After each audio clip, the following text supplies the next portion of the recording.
Indian മുസ്ലിങ്ങളുടെ ആധ്യാത്മിക നഗരങ്ങളിൽ പ്രധാനമാണ് ബറേലി.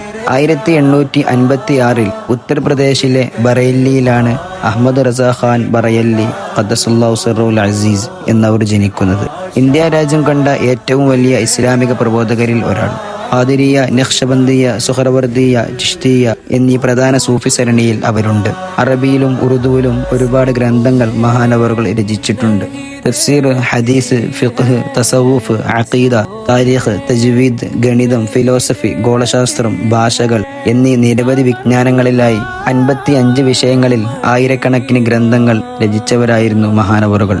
നമ്മുടെ അയൽ രാജ്യങ്ങളിൽ പോലും അഅല ഹസരത്ത് എന്ന് വിളിക്കപ്പെടുന്നവരാണ് മഹാനവറുകൾ. മുത്തുനബി സല്ലല്ലാഹു അലൈഹി വസല്ലമയുടെ അടുക്കലേക്ക് പെട്ടെന്ന് എത്തുന്ന ഗുരുപാരമ്പര്യം. ഡൽഹിയിൽ നിന്നും വെറും 4 മണിക്കൂറിന്റെ യാത്രയെ ബറേലിയിലേക്കുള്ളൂ. സൂഫിയും മുൻ ഇന്ത്യൻ ഗ്രാൻഡ് മുഫ്തിയും അവിടുത്തെ കുടുംബവുമായ താജുശ്ശരീഅ എന്നവരുടെ മഖാമും പരിസരത്ത് തന്നെയാണ്. മുത്തുനബി തങ്ങളെക്കുറിച്ചുള്ള മദ്ഹ് കാവ്യങ്ങൾ എഴുതാൻ അല്ലാമ ഇഖ്ബാലിനെ സ്വാധീനിച്ചതും മഹാത്മാഗാന്ധി പോലും കാണാൻ ആഗ്രഹിച്ചതും മഹാനവറുകളുടെ പാണ്ഡിത്യവും വിനയവും കൊണ്ടാണ്. അടുത്ത വീഡിയോയിൽ കാണാം.